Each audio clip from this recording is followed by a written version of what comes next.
Hey everyone, what's going on? So back at you again with some more 7.62 content.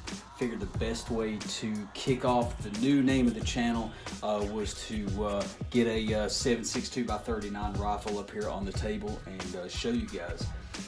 Before I took down a lot of my old content, I believe I did a video on this gun. I did some horse trading on some stuff and come up with a couple new rifles. This has been a while back. But if I did put up a video on this, it was in its old stock, in its old configuration, which was in an Archangel stock and everything, and I just really wasn't digging that. I think wood is the only way to go on an AK. Tactical AKs are really cool. I've got nothing against them, and I'd love to own one. But for me, there's just nothing better than just old school for some reason. Just really makes me happy on AKs. So that's kind of what we're rolling with here. So what are we looking at? This is my Zastava npap. This is based off the Yugoslavian M70 design. Yugoslavia no longer exists in the world. It is now Serbia. So these are made in Serbia, but they are built off the original kind of Yugo design. Obviously this is an AKM variant, semi-auto. This is not an evil assault rifle. This is not fully semi-automatic, or any of that, that stuff. You guys know we're looking at AK variants. This is of the Yugoslavian variety. So let's take a look at, what is it, what makes it different, and hit some of the high notes here on this rifle. And then we'll talk about some of the stuff maybe I might do to this in the future and stuff like that. So starting at the front, I'm not sure the nature of that muzzle brake on it. This would probably traditionally, I think, come with a slant brake on it, as a lot of them did. I shoot lefty, so slant brakes really don't do anything for me. This brake does calm this thing down just a little bit, not bad. It doesn't do a whole lot, but it's kind of cool. Moving on back, nice sights on this. Really, nothing's canted or anything like that. One of the nice things about the Zastavas that you will notice is they come with a really nice gas block on them. Looks just a very nice, almost looks like it's milled out of one solid chunk. Just gives the gun a nice premium quality look to it, and that's one of the things I really like about these. When they come in, they look like a premium AK, and these aren't your $1,400–$1,500 AKs like your Arsenals and stuff like that. Not knocking Arsenal, they're great, but actually I think these have better barrels, just as good of receivers. Now some milled AKs, like some of the Bulgarians and stuff from Arsenal and stuff, they're really nice, but honestly, I think these can definitely hold their own against some of those premium AKs. Not that one of those won't end up in my collection one day, but as of right now, I will pretty much put this thing up against just about anything, especially when I get some new wood on it. So moving on back, standard stamped receiver on this one. The finish on this gun is phenomenal. We'll get it off the stand here in a minute, take a look at it a little closer. But the fit and finish on this thing is beautiful. Dimpled mag wells on this, just like you'll see on a lot of stamped AKs. You do get a little bit of mag wobble, especially with metal surplus mags. I think these are Polish surplus mags. They still work, still feed fine. With poly mags in there, with the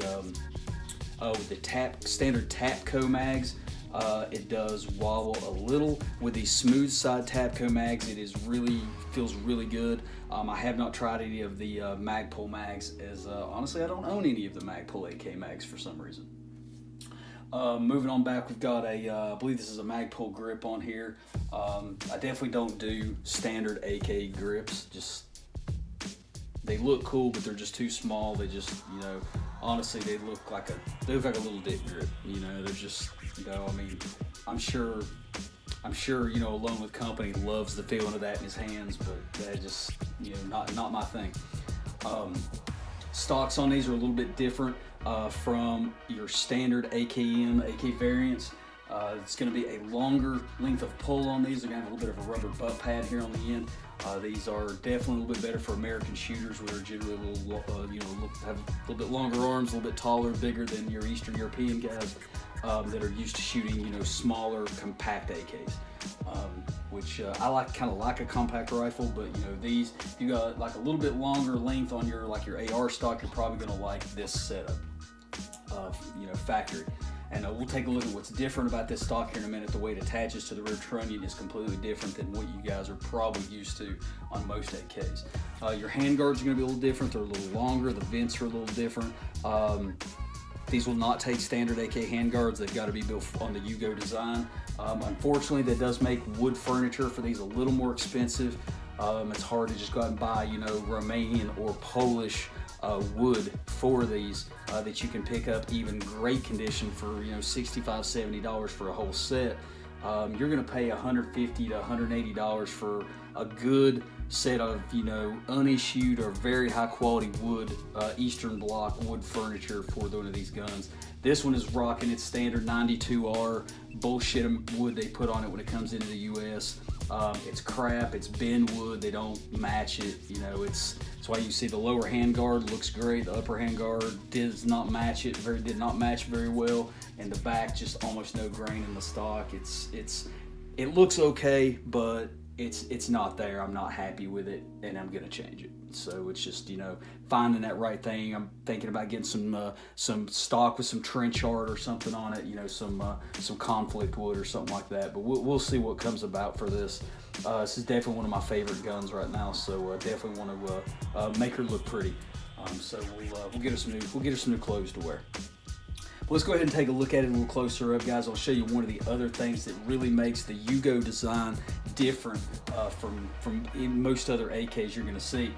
So we'll go ahead and drop the mag out. Mag release is going to work just the same as any other AK. This is where it kind of becomes in different. You're going to have a push button right here instead of your standard. Now you do still have your push button back here in the back, but you're also going to have this little button here on the side. That actually locks the dust cover in place. The dust cover can't fly off or anything like that. You can't even depress the tape down here to pull the dust cover without pushing this in as well. So pushing this little side button in, push the back in, dust cover is going to pop right off. Now this is going to operate just like basically your standard AK variant in that aspect. So we're going to go ahead and pull our recoil spring out. That's going to be pretty much the same. And did we cock this thing before? Yes, we did. So pull our bolt carrier to the rear, and it's going to come right out. Polished bolt carrier in this, which I really like. If it would have come with a black one, I would have polished it anyway. I need to do a little bit of, I need to alkaline this thing and get it looking like a mirror. Just really haven't had the time to really sit down and polish this up, but we'll definitely do that. Bolt and everything's going to work just like standard AK stuff you guys have seen before. Now some of these will wobble. It's fine. There's nothing wrong with that. Some AKs are solid, some wobble. No big deal. Now the front end, we're not going to break it all the rest of the way down. Front end breaks down the same. Flip the lever up on the side. Handguard comes off. Bottom handguard drops out. Got a cleaning rod in the bottom. So it's all standard AK up to this point. The receiver in this gun is going to be a little bit thicker as far as the stamping compared.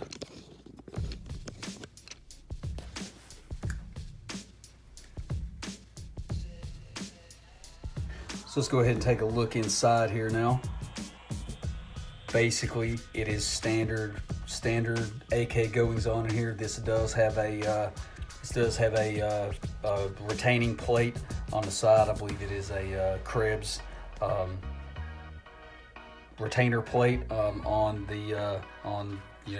my side of the receiver over here inside, instead of that damn Jesus spring keeping that thing in. Now right here, guys, this is where we're talking about the stock being different. As you guys can see, it attaches more like an A1 or an A2 butt stock off of a AR than your standard 2-bolt design. Your standard 2 bolts that would go in here like standard AKs is there's one big bolt that goes in from the rear and threads right into the trunnion right here. So that is your main difference on your variant. So if you guys get one of these and you do want to put, you know, the M4 style stock or something, you're going to have a Yugo adapter, that's going to hook up a little different than your standard AKs out there. It does have the side rail on it for the optics mount, if you're looking for something like that.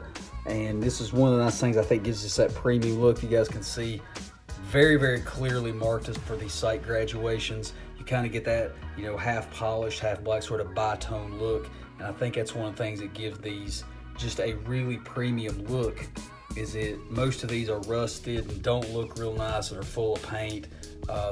That just shows you kind of some of the fit and finish. You kind of see the hand guards didn't turn out to match very well. And moving up here, you know, toward the front end, you know, everything looks pretty nice. The nice gas block we were talking about.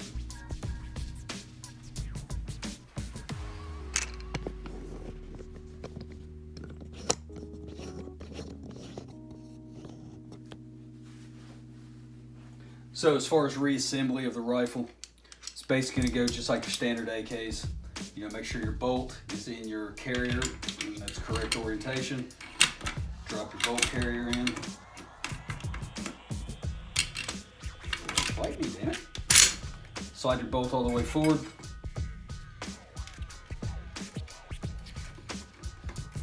Recoil spring in. Now with that little safety catch back here, it will kind of catch on that, so make sure, you know, that locks in correctly. Now this is the hard part. These things are notoriously hard to get the rear dust covers on, so you will generally have to give it a nice smack, kind of like Ms. Bomey does E-Bomey every night. She deserves it. So basically, guys, instead of just taking this and pushing it down, locking it down, you're gonna have to push the side button in and then kind of drop it right in. And if you hit it right, the button will pop out and it'll lock right in. Go ahead and test for function. The trigger on this gun is very nice, feels really good. Reset.